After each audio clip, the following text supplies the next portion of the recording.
আমরা এই লেকচারে দেখব টোকিও সেশন এবং টোকিও সেশনের কিছু গুরুত্বপূর্ণ বিষয় নিয়ে আজকে আমরা আলোচনা করব।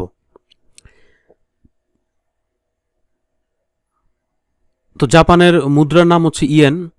তো ইয়েন হলো বিশ্বের তৃতীয় বৃহত্তম মুদ্রা, যা ফরেক্স মার্কেটের প্রায় 17% জায়গা দখল করে আছে এবং ফরেক্স মার্কেটের মোট লেনদেনের প্রায় 21% সংঘটিত হয় এই টোকিও সেশনে। এবং এই টোকিও সেশনকে বেসিক্যালি এশিয়ান সেশন বলা হয়।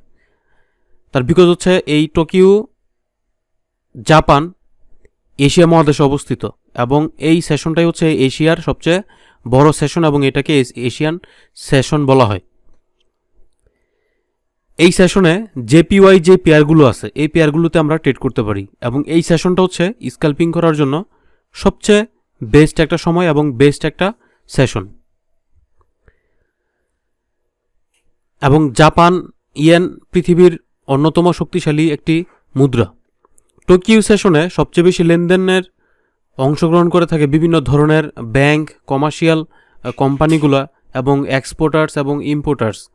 কারণ চায়না এবং জাপান এগুলো হচ্ছে এক্সপোর্ট নির্ভর কান্ট্রি, সুতরাং এই সেশনে অনেক বেশি লেনদেন সংগঠিত হয়ে থাকে। আবার এটাও ভাবার দরকার নাই যে টোকিও সেশনে শুধুমাত্র ইয়েনের ট্রানজেকশন হয়। এই সময় কিন্তু হংকং, সিঙ্গাপুর, সিডনি এবং ইন্ডিয়াতেও প্রচুর পরিমাণ বিলিয়ন ডলারের ট্রানজেকশন হয়ে থাকে। টোকিও সেশনের একটা গুরুত্বপূর্ণ বৈশিষ্ট্য হচ্ছে টোকিও সেশনে ফরেক্স মার্কেট সাধারণত রেঞ্জ বা সাইডওয়েতে মুভমেন্ট করে থাকে, সুতরাং অনেক ট্রেডার এই সময়ে স্ক্যাল্পিং করতে পছন্দ করে বা স্ক্যাল্পিং করে এখানে প্রফিট করাটা খুবই সহজ হয়ে যায়।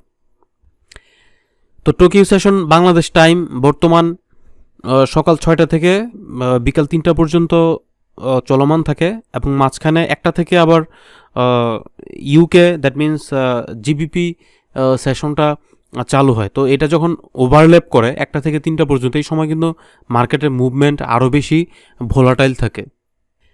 এবং টোকিও সেশনে বেসিক্যালি নিউজিল্যান্ড, তারপর জেপিওয়াই এবং এইউডি অস্ট্রেলিয়ান এসব কিছু গুরুত্বপূর্ণ নিউজ পাবলিশড হয়, যেখানে আমরা এই বিষয়গুলো ফান্ডামেন্টাল অ্যানালাইসিস যখন আমরা করব তখন এই ব্যাপারগুলো আমরা আরও বেশি ডিসকাস করব।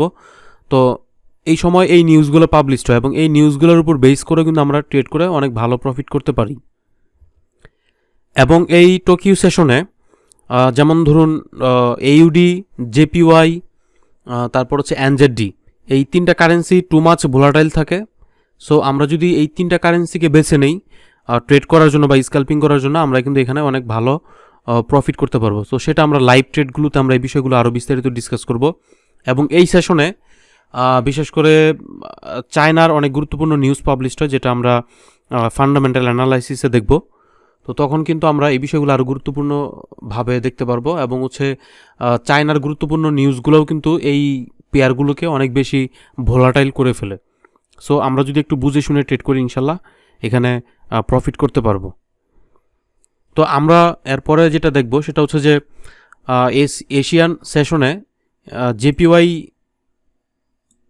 যে পেয়ারগুলো আছে বা মেজর যে পেয়ারগুলো আছে তাদের ভোলাটাইল কী পরিমাণ থাকে সেটা আমরা একটু যদি দেখার ট্রাই করি, তাহলে আমরা এখানে দেখতে পাবো যে আমার বাম পাশে রয়েছে পেয়ারগুলো এবং ডান পাশে রয়েছে টোকিওর সেশনে যেই পিপগুলো মুভমেন্ট হয়। যেমন ইউরো ইউএসডি পেয়ারে 56 পিপ অন অ্যাভারেজ মুভমেন্ট হয়ে থাকে, জিবিপি ইউএসডি পেয়ারে 54 পিপ মুভমেন্ট হয়ে থাকে, ইউএসডি জেপিওয়াই পেয়ারে 30 পিপ, এইউডি ইউএসডি পেয়ারে 65 পিপ, এনজেডি ইউএসডি পেয়ারে 58 পিপ। এটা হচ্ছে গড় অ্যাভারেজ, এর বেশি যে হয় না ব্যাপারটা কিন্তু তা না। সো দেখা গেছে অনেক সময় 100 পিপ 150 পিপও কিন্তু মুভমেন্ট হতে পারে, বাট এটা হচ্ছে অন অ্যাভারেজ একটা ক্যালকুলেশন আপনাদেরকে দেওয়া হলো, যেটা দিয়ে আমরা বেসিক্যালি একটা আইডিয়া নিতে পারি যে এই পেয়ারে এই সেশনে কী পরিমাণ মুভমেন্ট হতে পারে। তো আমরা এই ব্যাপারগুলো আরও ডিসকাস করব সামনের লেকচারগুলোতে, আরও বেশি আমরা এই বিষয়গুলো খুব কাছ থেকে দেখার চেষ্টা করব ইনশাল্লাহ।